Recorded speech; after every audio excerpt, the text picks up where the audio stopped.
Hello, welcome back.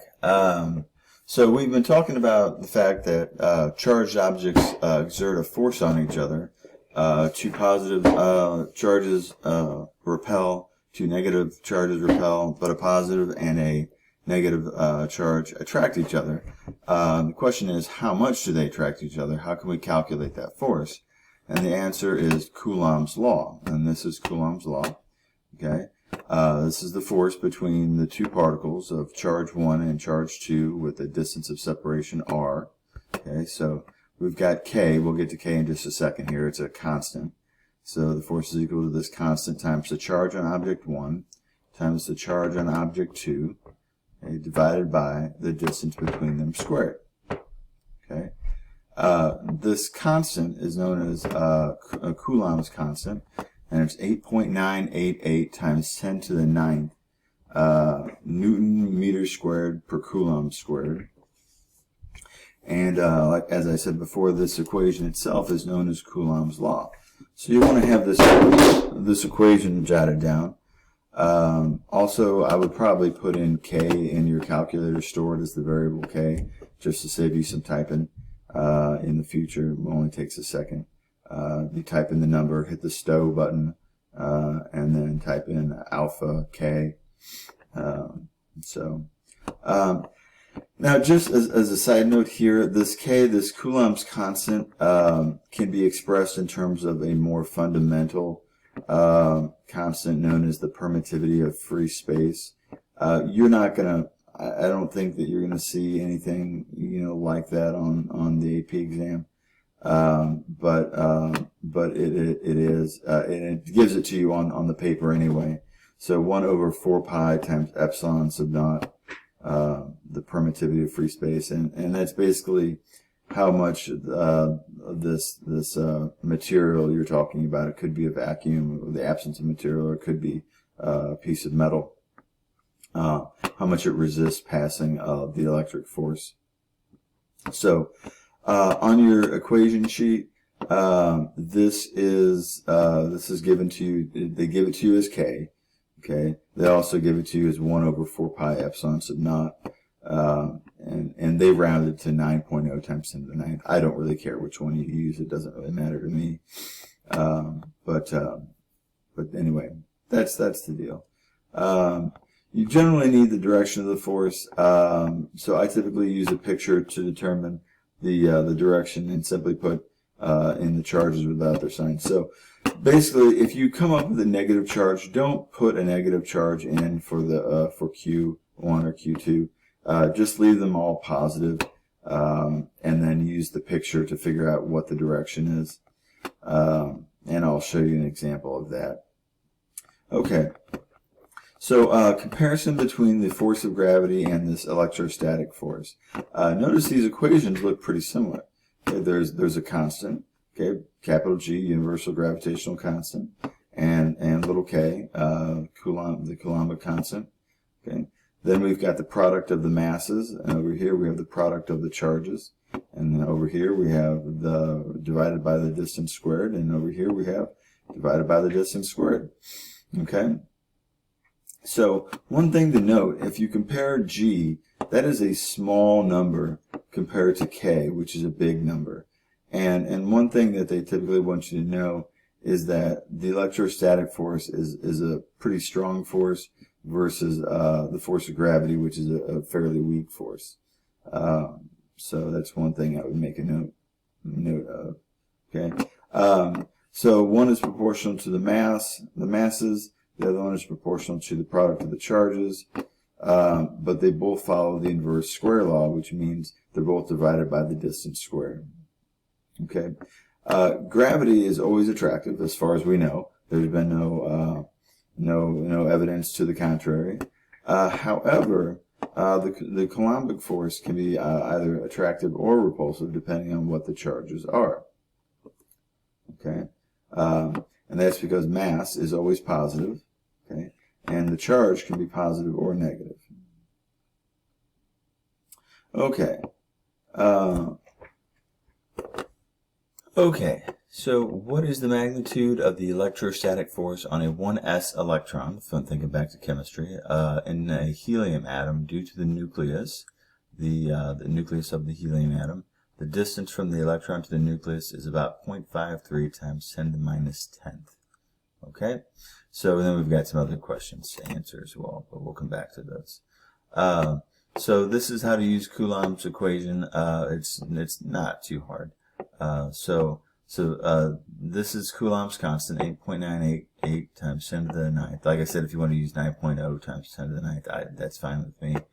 Then we've got the charge on the first item, which is the electron, the 1s electron. And the charge on an electron, we said, is 1.6 times 10 to the minus 19th coulombs. Okay. Then we need the charge on the helium atom. Oh, you know what? I made a mistake. This should be 2 times 1.60. Well, we'll just pretend like I did it right. So this is actually a hydrogen atom. So let's just go with that. So where there's only one proton.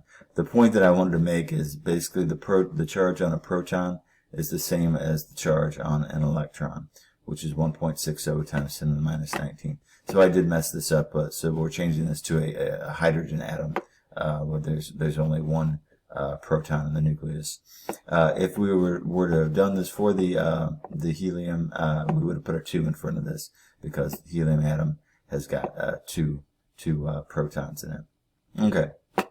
And then divide by the distance squared, and we get 0.53 times 10 to the minus 12 squared equals 8.19 times 10 to the minus 8 newtons.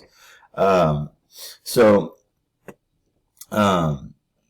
a whole lot of force, but then again, electrons really don't have hardly any mass at all. So that's quite a bit of acceleration that's going on there. Okay, let's answer some of these questions. What's the direction of the force on the electron? Well, the direction of the force on the electron is to the nucleus. What is the magnitude and direction of the force on the nucleus? Okay, I do not need to get my calculator out again. It's the same. The force on the electron is equal to the force on the nucleus. Equal and opposite. Okay, when the nucleus pulls on the electron pulls on the nucleus with an equal and opposite force. How would the force change if the radius was doubled? Well, if I double the radius is squared, so it's going to change by 4. Okay, is it going to increase or decrease if the distance increases? Well, it's going to get weaker, so it's going to get smaller by a factor of 4. How would the force change if the nucleus had 2 protons? Oh, that's interesting. I made 2 mistakes. Interesting.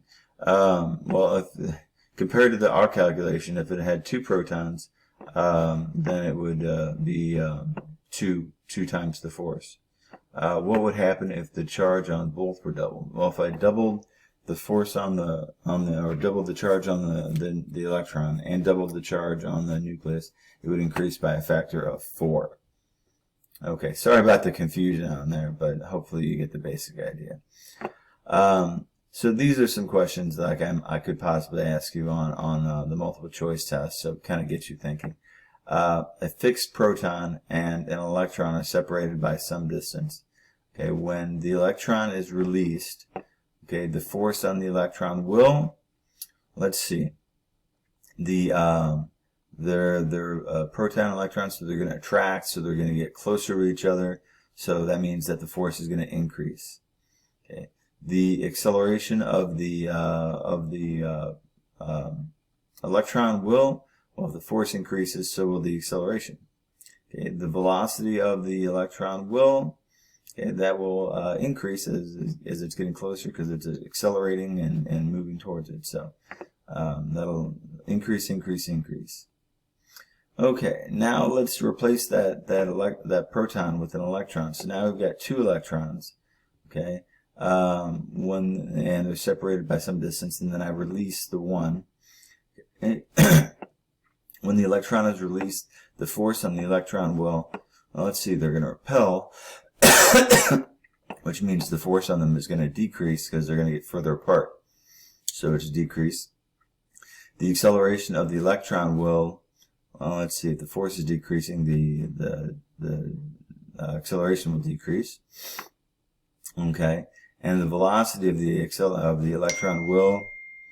Okay, now this is the tricky one here. Maybe, maybe not. I don't know. So it's still going to be accelerating away from the other electron, which means it's still going to be gaining speed. So that's going to be increased. So if you answer too quickly, you probably got that wrong. Okay. So Coulomb's law gives us the force of attraction or repulsion between two particles. If I want to know the force of attraction or repulsion of a system on a given particle, I can calculate that by calculating the individual forces and then just using basic physics, adding forces, just like we've done before. So no big deal. So let's look at the resultant force on particle 2. So let's see. I've done the math ahead of us to relieve some of the tedium of calculations. So let's see. There's an attractive force of 44.6 newtons, and to the left.